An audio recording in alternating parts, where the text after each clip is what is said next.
The David Pakman Show at davidpakman.com.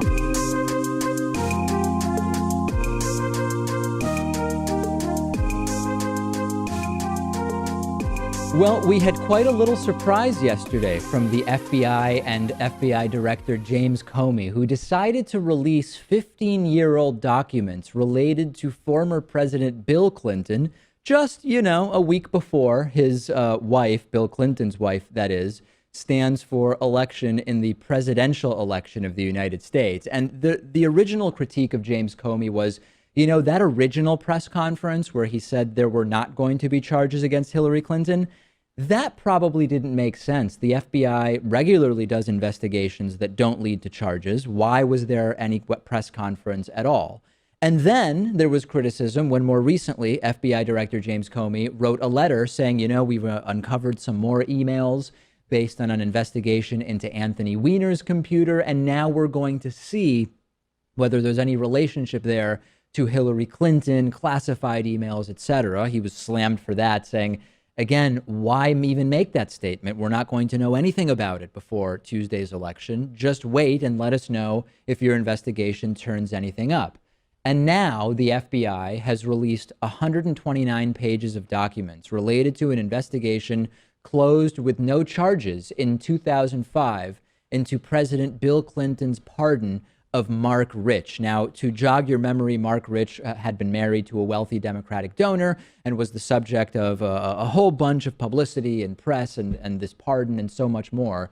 This file was posted online Monday, but there was really no attention paid to it until the FBI went out yesterday and actually sent a tweet saying, hey, we released this stuff yesterday. Now, officially, the odd timing just days before the presidential election was because there was a FOIA request filed, Freedom of Information Act request, which was completed and then posted under standard FBI practice. That's according to one law enforcement official. The weird thing is, as the Clinton campaign pointed out, the timing is very, very odd. Why all of a sudden is this getting posted? And even more unusual is that they didn't just post the documents. They posted on Twitter announcing that they posted the documents. The FBI's Twitter account for public records announcements was dormant until the FBI decided to mention, hey, by the way, we posted these documents. Why all of a sudden does the Twitter account go active right before documents about Bill Clinton are released, right before Hillary Clinton's presidential election? An FBI official says, oh, the software was restarted because of a software update. Isn't this all awfully convenient, guys, just a few days before this election? Yeah, I mean, the FBI before was facing criticism for doing the bidding of the Obama administration and choosing not to recommend charges against Hillary Clinton back in July. I mean, you can't possibly make that argument now. No doubt about it. And Rachel, I started thinking, what could be going on here? And one possibility I thought of was, did somebody get to James Comey? Maybe he realized that after what happened with the entire investigation and then this letter that he wrote, maybe somebody got to him and said, you're out if Hillary wins. So maybe he would be it would be a good idea to do something to help Donald Trump, but it just seems so simplistic. I don't know about all of the kind of conspiracy theories that they've gotten to Comey and things of that nature, but kind of more on what the note of what Pat was saying is that I feel like in the very beginning, his kind of unusual transparency about his reasons for non-prosecution were kind of because he was worried about the public perception that the Attorney General and Obama were kind of tainted on the matter, and that was going to kind of compromise the results. However, now I kind of think that if Hillary does end up winning, he will avoid, he'll be saved from kind of the whole tainted nature of it. Will he, though? Because I think it could also lead to some pretty awkward situations where if Hillary Clinton is elected the next president of the United States and James Comey's actions are perceived as political, which they are, and particularly in a way that seems to be specifically harmful to Hillary Clinton, couldn't that just create an absolutely disastrous working relationship between a Clinton White House and an FBI that could be perceived as having tried to prevent the election of Hillary Clinton? Right, but if he waited until after, then he would be accused of playing politics. Oh, by having deliberately waited so that Hillary wins, and then he says that there's stuff in the emails. Exactly. So how can you win in this situation? There's probably, Pat, a pro-Clinton faction in the FBI, and either, I don't know if it would be an anti-Clinton or a pro-Trump faction. And maybe James Comey is sort of stuck in the middle. And the idea was, hey, you know what? I did something that was good for Hillary Clinton by saying no prosecution. And then I did two things that are bad for Hillary Clinton days before the election. Maybe he's trying to say, hey, I'm good. I did something good for both of them. Right. And that's his idea of being impartial, right? Doing something negative to both sides of the equation. I mean, the FBI has a history of being overly political. We saw that with J. Edgar Hoover, and hopefully we don't have to go back to that. Yeah. Go ahead. Yeah, but with each disclosure kind of necessitates another disclosure, and then they're getting further and further away from the norm, which is to stay out of political affairs. I know that this might be crazy, but what if the FBI only comments when there's actually an investigation that is leading to charges or a recommendation of charges and stops commenting on non-events? I know that that might be a little crazy, but now that I think you're right, Rachel, he necessitates or at least creates the feeling that he needs to do more with each successive announcement or letter or declaration. The Supreme Court seat vacated in February with the passing of Antonin Scalia has created a sort of firestorm that has exposed the levels of obstructionism that we can all expect if Hillary Clinton is the next president of the United States. President Obama nominated Merrick Garland to replace Antonin Scalia, really a very moderate and quite frankly, pro-business nominee to be a Democratic president's nominee. And Senate Republicans refused to hold hearings saying, you know what, we're going to wait. We're going to wait because we want the American people to vote for president before we decide on who is going to replace Antonin Scalia. Now, that is absolutely ridiculous. Americans already had elected President Obama to decide on Supreme Court nominees from January of 2013 through January of 2017, also known as President Obama's second term. But we were told as soon as we have a President Clinton or a President Trump, Republicans said we'll be able to move forward with confirmation hearings. Apparently, unless it's President Clinton. The Republicans are starting to move the goalposts by suggesting maybe Antonin Scalia's seat will remain open indefinitely if Hillary Clinton is the next president of the United States. We have Arizona Republican Senator John McCain, who said, quote, I promise you that we will be united against any Supreme Court nominee that Hillary Clinton, if she were president, would put up. That was on the radio a couple of weeks ago. I mentioned this last week or the week before.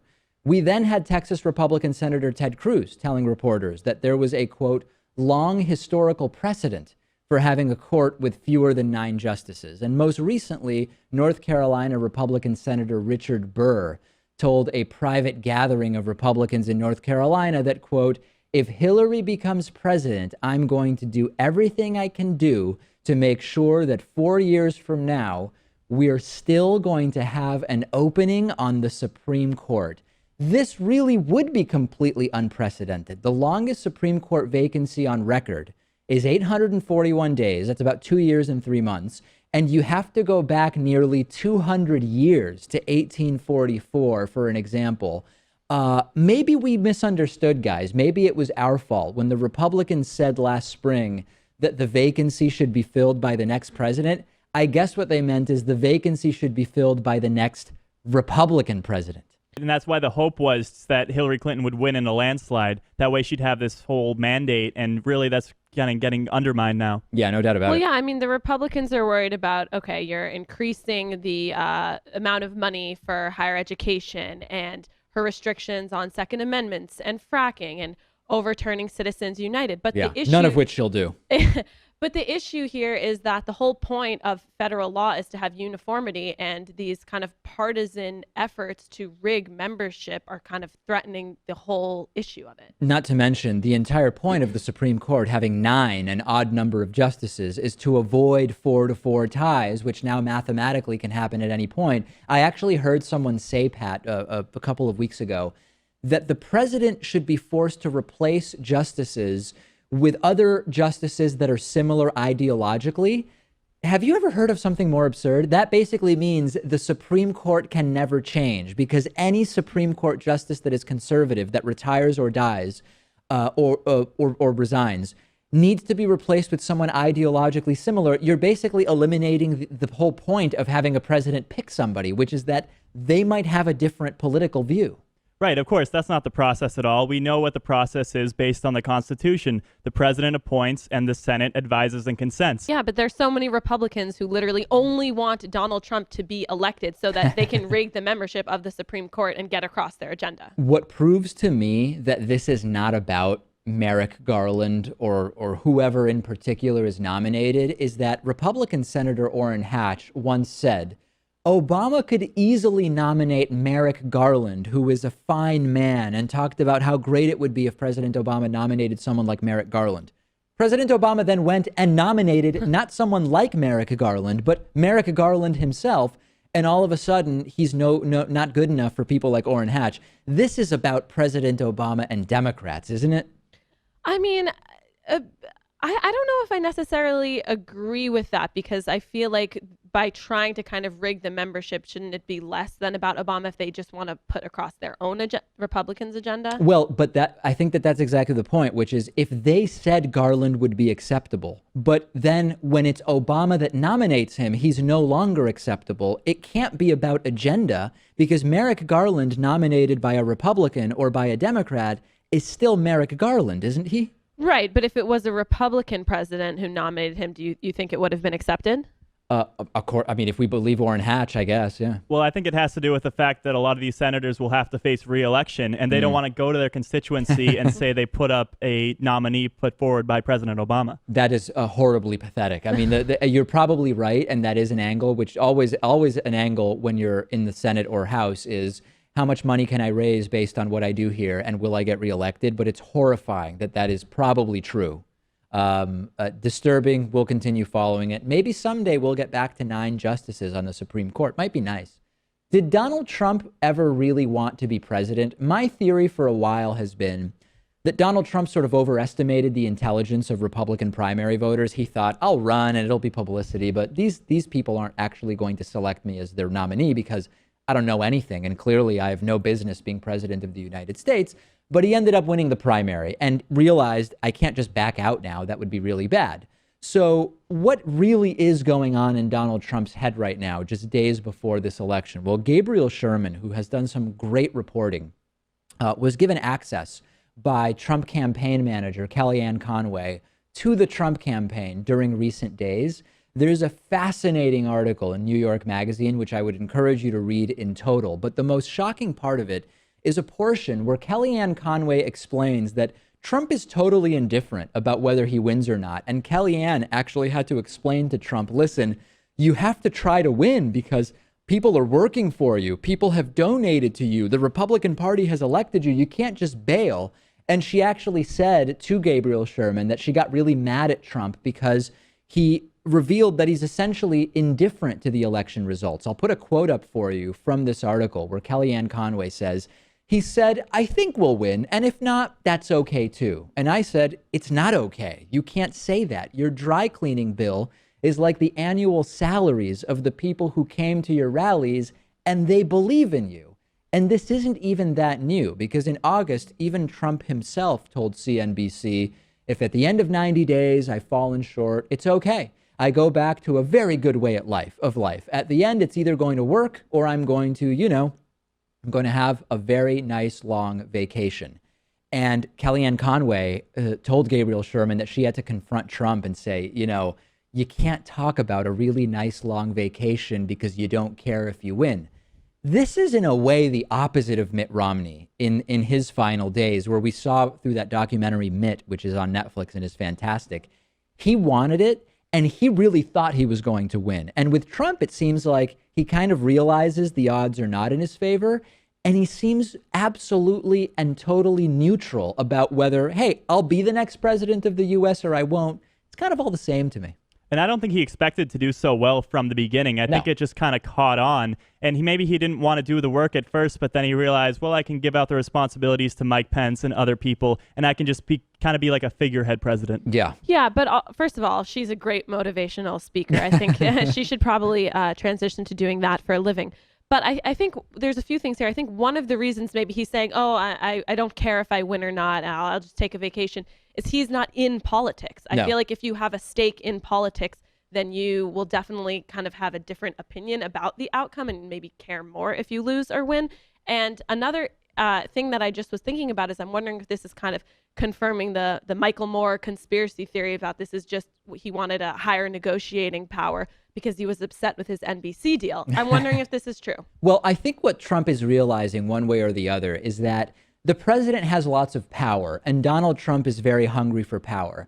But when you're the president, it's not completely unchecked absolute power the way it is when you're the CEO, right? You can decide, you're the decider as the president. Or Vladimir Putin. Or Vladimir Putin. You're the decider if you're president of the U.S. within relatively narrowly established bounds and decisions that are sort of okayed and approved and laid out for you by huge teams of people in the judiciary and all of these other forms of government apparatus that exist. So I think that Trump is very power hungry, but maybe he's realizing, Pat, that the type of power you get as president is not like being CEO of the Donald J. Trump Foundation. And I don't think he even realizes that. And that's why we often criticize him for having some fascistic qualities, right? I'm sure he's okay with not being president. I just don't think he wants to lose so publicly. Well, I think, one thing, I think that there are some Trump supporters, Rachel, who will see this and they'll say, I like the fact that he doesn't really care that much about whether he wins or not. I like the fact that he doesn't even really understand what exactly the president can and can't do because he's an outsider and he'll come in like an outsider as if that's some objectively good thing. Yeah, that's a good point. I'm also kind of wondering now if he would rather drop out or lose on his own terms. Yeah. That's something I've thought about. No, I think that this has not been good for Trump in a lot of ways. Trump hotel bookings are really suffering. This can't be good for his kids, right? 16, 17 sexual assault allegations against their dad. This can't be good for the relationship with Melania, right? I mean, I know that she said, hey, he's apologized and I've accepted the apology. I don't think that this has been particularly good for Trump, Pat. Right, and it's kind of too late to get out now, right? There's a week left in the election. Yeah. There was plenty of chances for him to get out with a certain golden parachute, and I think he just denied and didn't accept any of those possibilities. Well, maybe now he's learning how passing laws works in Congress. He's getting more of a sense that things don't just automatically happen in politics when you're president of the United States. Let's take a break. I'm on Twitter at @DPacman. We'll be back after this. The David Pakman Show at davidpakman.com.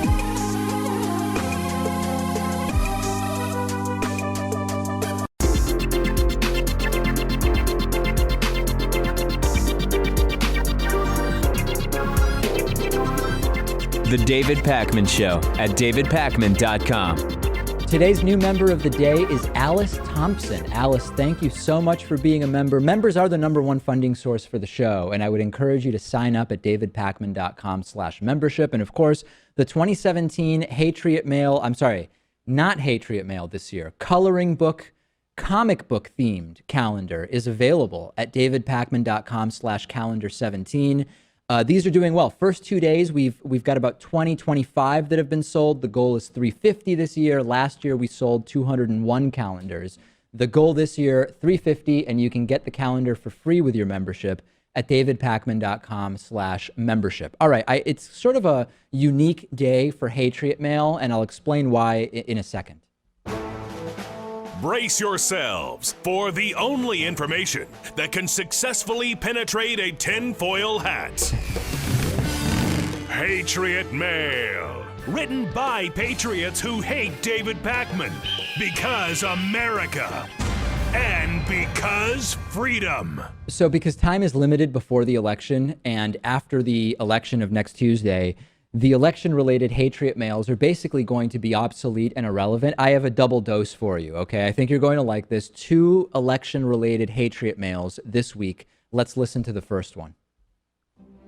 Tell this ass Jew to go frick and frack himself. One Trump has over Hillary, he is a problem solver. This Pac-Man is not a problem solver, but a problem creator. Just Jew. Pac-Man is a little bitch, spineless shill. What is this Pac-Man dude's problem? Pac-Man? What ethnicity might that name be? David Pac-Man is a rapist. Disjointed, unclear, very strange. I think Rachel liked that one. Is that one of your, you really seem to react to that one. Yeah, I really just kind of like the free association nature of it. It is. It's like a Rorschach test for patriotism or something like that. And then let's go to the second of two election-related Hatriot mails. This is the last election-related Hatriot mail, at least pre-election, right? Pac-Man could care less whether Trump is a racist, bigot, woman-hater, xenophobe. Trump is a threat to Jewish supremacy in the U.S., which goes against Pac-Man's Jewish interests. You guys honestly give a damn whether a straight heterosexual man uses the word pussy? You guys honestly think Pac-Man cares whether Trump calls many illegal Mexicans rapists? He could care less. He's a Jew that despises Trump and only cares about the Jewish stranglehold in the U.S. and the rest of the Western world. That's why he supports Hillary, despite how evil she is. Because her masters are Jewish! And what's good for the Jews is good for Pac-Man. Use your heads, you dumbass Hillary drones. Unbelievable stupid people like this exist. Twice, I could care less, which of course means that you do care. I will never get how people since 5th grade, when someone says, I could care less about that. Oh, so you do care. And clearly we weren't going to get that right from these Hatriots, and just a lot of focus on me being Jewish and Hillary and Trump, and this isn't going to stop after the election, is it? Yeah, and I love this idea that because you're a straight white male, you can't have any sort of empathy for other people, right? Yeah, you can only care for minority groups if you're part of that minority group. We've learned that many, many times. So listen, fight back against the Hatriots. Some people call this Hatriot repellent. This is the 2017 David Pakman Show calendar, which you can get for free with a membership at davidpakman.com/calendar17. Let me tell you a story about a guy named William Johnson, who's a prominent white nationalist and a big league supporter of Donald Trump's campaign. He is now paying for a robocall ad that is targeting the anti-Trump conservative presidential candidate, Evan McMullin in Utah. I don't want to tell you anything about the ad. I'm just going to play it for you. This is a robocall because it's truly amazing. It makes me feel like we're in, I don't know, the 70s or before.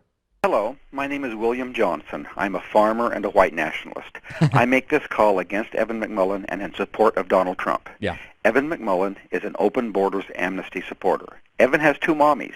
His mother is a lesbian married to another woman. Evan is okay with that. Indeed, Evan supports the Supreme Court ruling legalizing gay marriage.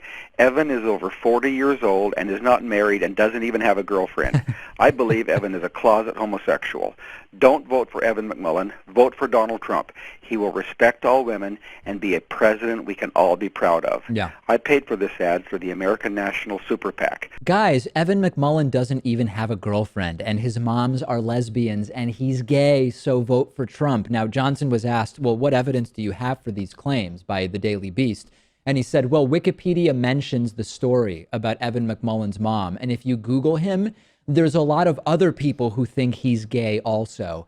None of this is accurate, but I don't even care. Obviously, the white nationalist pro-Trump robocall, I don't think anybody in our audience expects it to be particularly fact-based, but it's just the idea that you do a call, and number one, you openly mention, hey, I'm a white nationalist. Maybe you would worry that that might turn a few people off, although if it's focused in Utah, I know the Mormon Church only recently said that black people are equal to white people, so maybe there's something to that.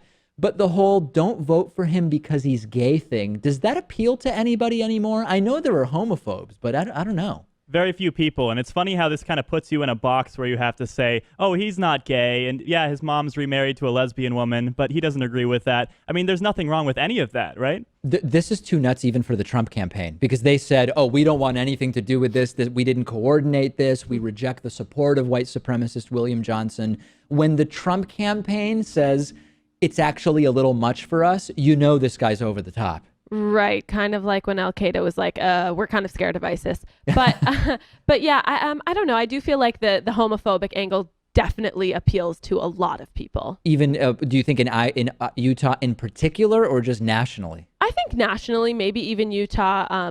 Particularly, I don't really have that much data about homophobics in Utah, but I'm positive that it will appeal to a large number of people. This type of nonsense that we are seeing should be relegated to the nooks and crannies of obscure corners of the internet, but instead it's a robocall going to nearly 200,000 people paid for by a white nationalist, accusing one candidate of being gay as a reason not to vote for him. I guess, I mean, I'm not really commending the Trump campaign because it's sort of obvious that you don't want support from homophobic white nationalists in the United States on balance, although it'll appeal to somebody. But the Trump campaign at least did the right thing, as bad as things are for them, Pat, in saying, this is not for us. Right, but they're still going to be the beneficiaries of this ad, right? It's just how, like, when Trump decided not to denounce David Duke right away, I mean, he was still kind of giving a wink and the nod to say, I do kind of support what he's saying. When you denounce him after a week, you've already given the wink and the nod to the people who like that endorsement, and then you're still getting on paper the fact that you don't actually want the endorsement. I want to talk a little bit about infrastructure. You know that generally Republicans are against stimulus type spending. They're against infrastructure spending. They're instead about improving the economy by cutting spending, which just doesn't really work. The idea of cutting your way to a great economy doesn't make any logical sense. And what's fascinating is that Donald Trump recently unveiled a plan to spend about $1 trillion rebuilding America's infrastructure. This is 4 times the amount that Hillary Clinton has proposed spending, $1 trillion dollars, that is. And it's fascinating that the Republican government spending plan is way bigger than the Democrats. But the irony is even bigger than that, because there's Republicans in Congress who opposed a plan for infrastructure spending that was only 10% the size of Donald Trump's when it was proposed by President Obama. And the 2009 House Republican, the group of House Republicans in 2009 unanimously opposed President Obama's economic stimulus. Now, by the way, it just so happens that the way Trump has concocted this stimulus plan is a huge, basically just windfall for crony capitalism. The way it works is private investors can buy into 1/6 of the project. They get huge tax breaks on the revenue that the project generates, if it generates revenue. So it's a way to get private industry involved in government infrastructure spending at very little risk, and to incentivize short-term success on projects that long-term could be bridges that fall apart after 10 years or whatever. So number one, the entire way Trump conceived this thing is ridiculous. But isn't it funny that normally Republicans, elected officials, Republican voters, they're against the government spending. The government shouldn't spend. The government shouldn't be doing all these contracts. Bad, bad, bad.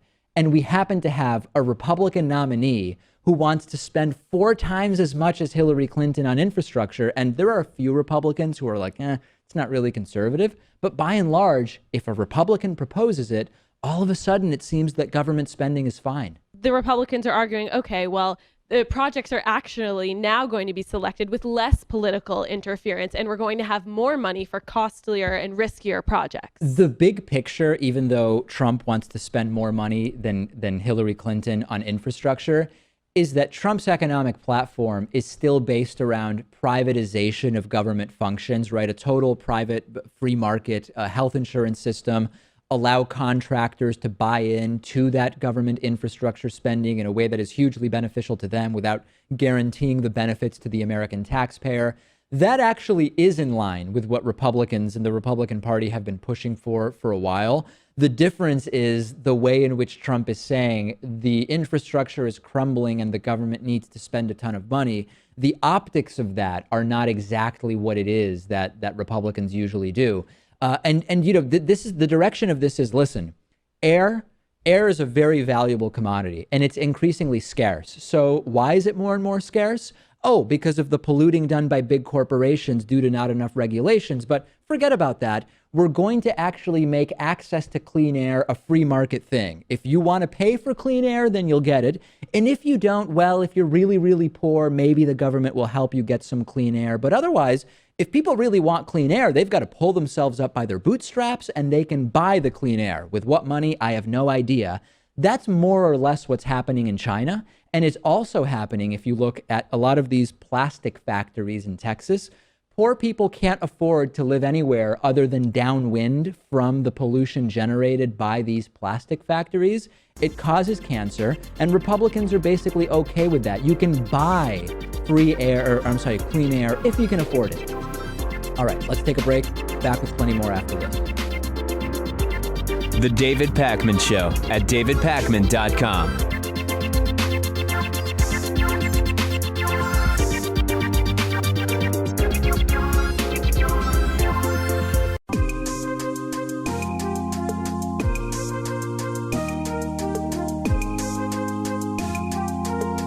Welcome back to the David Pakman Show. I'm joined today by Sarah Bunin-Benor, an associate professor of contemporary Jewish studies at Hebrew Union College in Los Angeles, and author of Becoming Frum: How Newcomers Learn the Language and Culture of Orthodox Judaism. Sarah, it's so great to talk to you. You know, we've interviewed a number of different people generally in the world of linguistics, and we've talked about the different dialects and accents that exist in the United States. But one that I've increasingly been reading about is what's sort of colloquially known as the Jewish accent. And I think that there's many people who sort of intuitively know what it is that we're talking about. But how is this defined academically? What are we talking about when we say the Jewish accent? Well, I would say there are two different types of Jewish accents. The one that you're probably referring to is the New York Jewish accent that's influenced by immigrant Yiddish and probably spoken by the children and grandchildren of immigrants. And then there's the accent of Orthodox Jews throughout the English-speaking world, where their English is influenced by Yiddish grammatical structures and Yiddish sounds in a slightly different way than the immigrant generation and their children and grandchildren. So I have friends who sometimes will disagree about when you're talking about the often sort of immigrant, New York associated so-called Jewish accent. There's disagreement as to whether we're talking about something distinct and unique in terms of a Jewish accent, or whether we're really talking about a particular sort of neighborhood, be it Lower East Side or Brooklyn version of just a New York accent. Is one or the other view right or wrong? Yeah, I think you're absolutely right that the New York accent is sometimes seen as a Jewish accent, and that has to do with the large New York Jewish population. But I would say that there are certainly Jews who are not from New York who sound like they are from New York, or who have elements of a New York accent. And when we talk about that, is this a phenomena that was first identified sort of in the early 20th century with the wave of immigration to certain parts of New York City? Or what other sort of historical connections have been associated with this? Yes, the historical wave of immigration to New York from Eastern Europe between 1880 and 1924 played a big role in the establishment of a distinctive Jewish sound. You might call it an ethnic way of speaking, and you can see this in other ethnic communities throughout the United States in different regions, such as the German population in Wisconsin, or the African-American population in various cities, or Latino population in various cities, that if an ethnic group has a large concentration in a given area, then they will likely have distinctive features in their language. Now, you've done some research which has revealed that even among Jews who are not from New York themselves, and even whose parents did not live or are from New York, that there's a much higher likelihood that they will exhibit some of the characteristics that are often common to this sort of Jewish accent that we're talking about. And this might include the pronunciation of Florida versus Florida and some other even phrases, online versus inline, etc. How do we explain this? How do we understand that? Right. And I personally do that myself. My parents lived part of their childhood in New York and the New York area, and I didn't grow up in New York, but I say Florida and horrible. And I think it has to do with the New York-centered social networks that many Jews have, that if many Jews interact with other people who have spent time in New York or who grew up in New York, then these kinds of New York features will spread. And that's true in the non-Orthodox circles that I'm a part of, but it's also even more so in the Orthodox world, where there's a particular feature, I call it the non-raising of prenasal a, so that is saying words like candle and camp instead of candle and camp. Right. And that feature is common. I think it started in New York as a response to the New York vowels, and then among Orthodox Jews, and then spread all throughout the country, so that people in Orthodox communities around the U.S. many of them have that feature.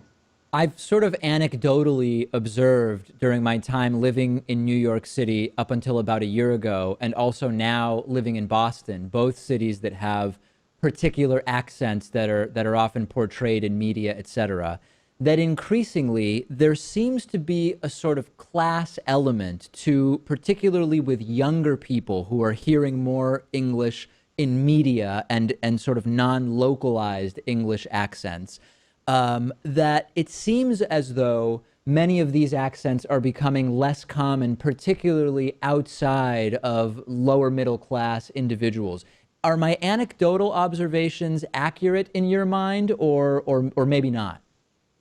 Yes, there is certainly evidence that the New York accent is decreasing to some extent, and you're absolutely right that social class plays an important role in how local people tend to sound. And when you sort of try to think going forward, I think that there's, we spoke, for example, to the linguist William Labov about his analysis of the different accents that exist in the U.S.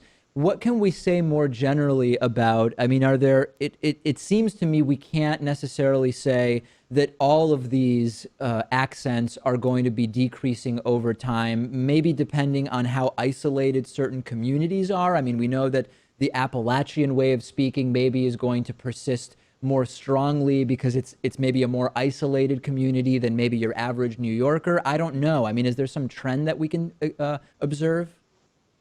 Right. Well, the New York accent has been shown to be decreasing to some extent, but other regional accents around the country are very strong. For example, in the Midwest, saying salad instead of salad is actually increasing and is widening in the areas that it's used in. And the California vowels are also becoming more distinct in certain ways. So right, I don't think it's a nationwide trend of the decrease in regional accents, but certainly the New York accent in particular has diminished to some extent. Do you have any opinion as to whether media portrayals of accents tend to sort of reinforce them in some way, or does it make others maybe more aware of speaking differences such that they might try to avoid a localizing accent? I mean, maybe it's more of a psychology question than anything else, but do you have some sense of that? Yeah, I think we don't have enough evidence to answer the question of the role of the media in influencing the spread or decrease in regional accents. But we do have some idea of how certain accents can become seen as a particular accent because of the media. Or, for example, in Pittsburgh, saying going downtown for downtown has become has gained cachet, and that probably is influenced by the media and by T-shirts that say those kinds of phrases and that highlight the distinctive Pittsburgh way of speaking. Well, it is absolutely fascinating. I'll remind you, the book is Becoming Frum, How Newcomers Learn the Language and Culture of Orthodox Judaism. We've been speaking with the book's author, Sarah Benor, who's an associate professor of contemporary Jewish studies at Hebrew Union College in Los Angeles. Sarah, thanks so much for talking to us. Thanks so much for having me.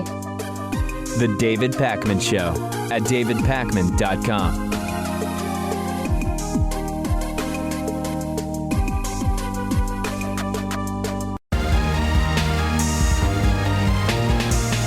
The David Pakman Show at davidpakman.com.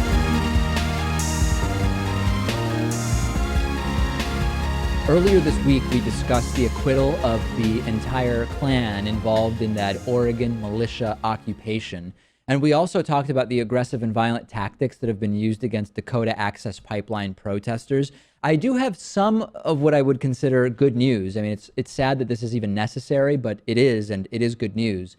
There was a crowdsourcing campaign organized for the protesters of the Dakota Access Pipeline, which were seeking $5,000. And the fund has since topped the $1 million mark. And this is several cash streams, which in total have provided several $1 million in help. This includes legal costs, this includes food and other supplies for the protesters that are opposing what would be nearly a 1,200-mile pipeline. And it might also prolong the ability, the capacity to continue protesting. And this has attracted thousands of supporters from all over the country and even outside of the country as the Standing Rock Sioux tribe is pursuing a court fight. And for months now, opponents of this multi-billion-dollar pipeline have been camping near the where the Missouri and Cannonball rivers come together. They have concerns about the disruption of cultural artifacts. They have concerns, substantiated concerns based on science about the contamination of water resources, drinking water sources on the Standing Rock Sioux's nearby reservation.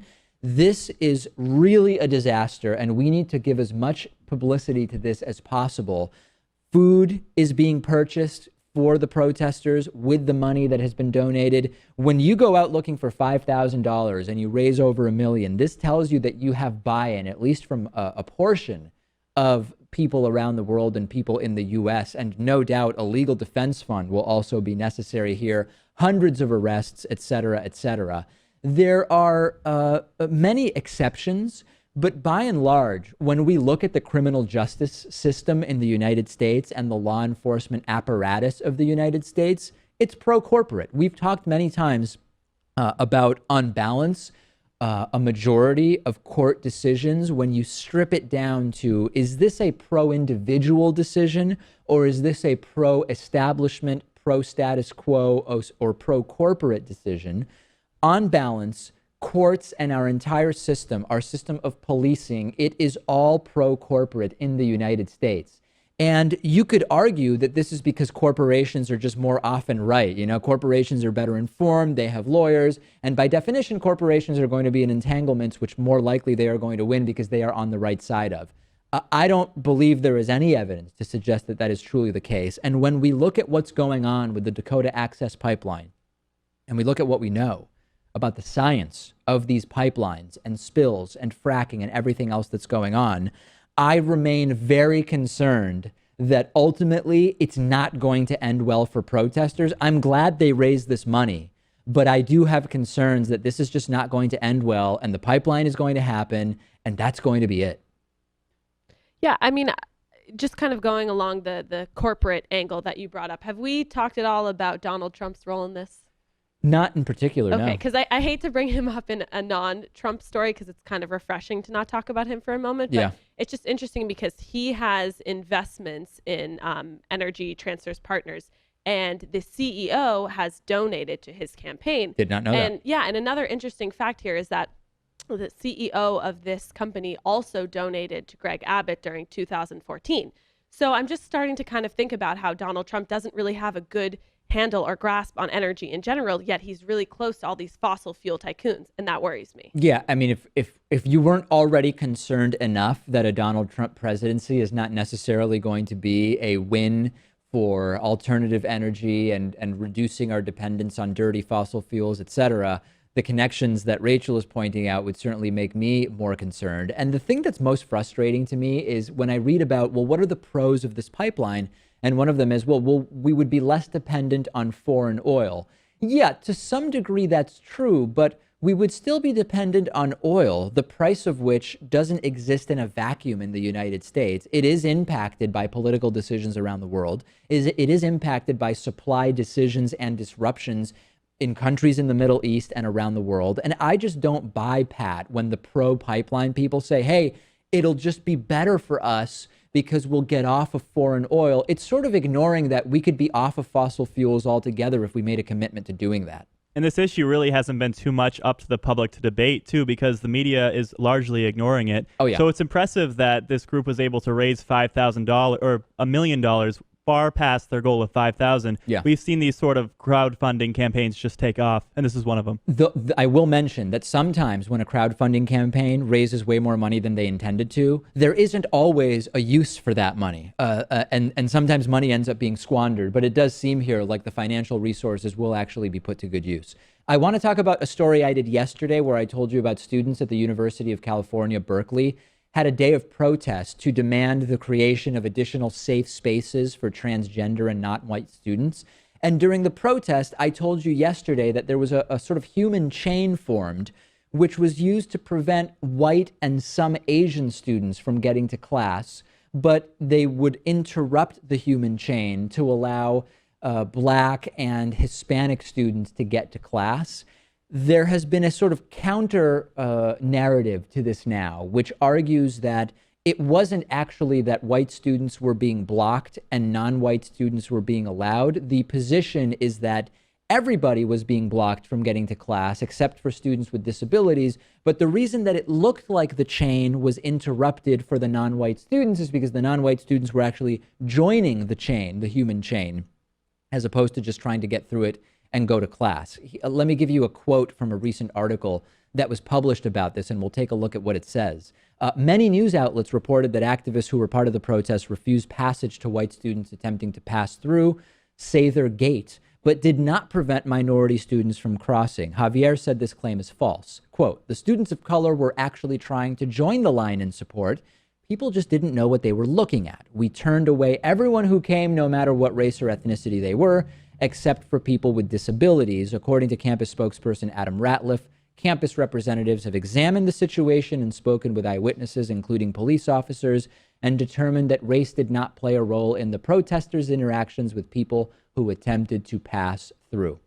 Others have emailed me saying, David, this is damage control, and it's obvious from the video that those non-white students being let through the chain were not joining. They were just going to class.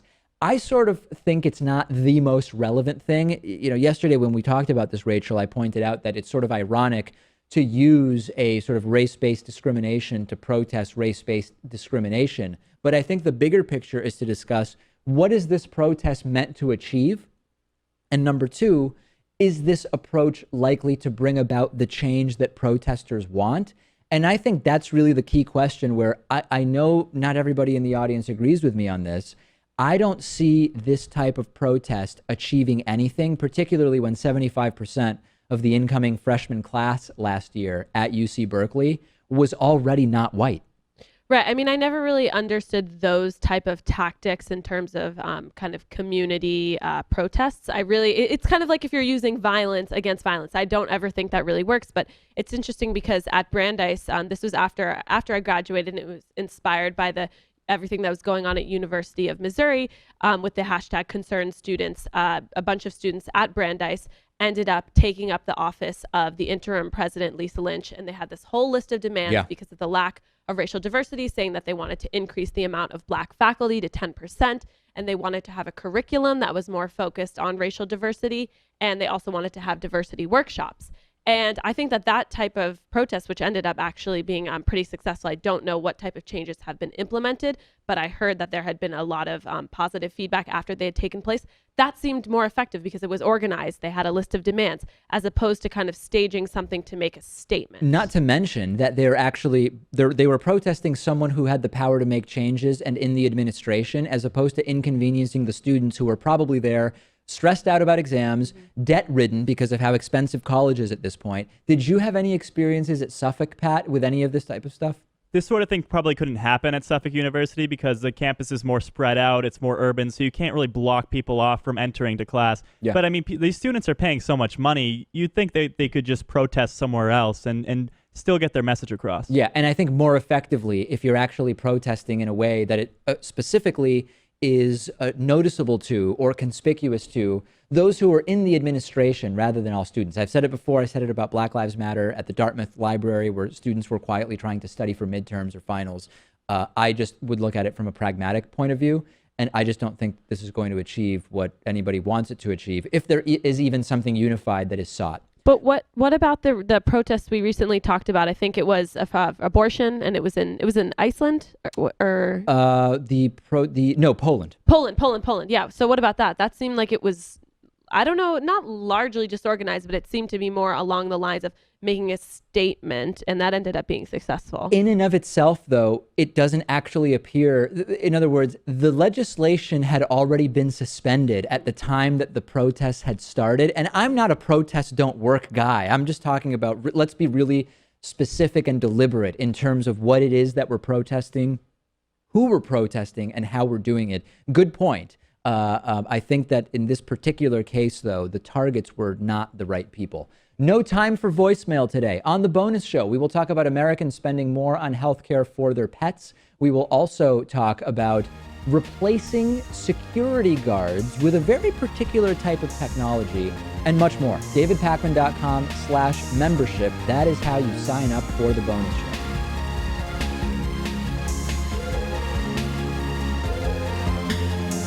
The David Pakman Show at DavidPakman.com.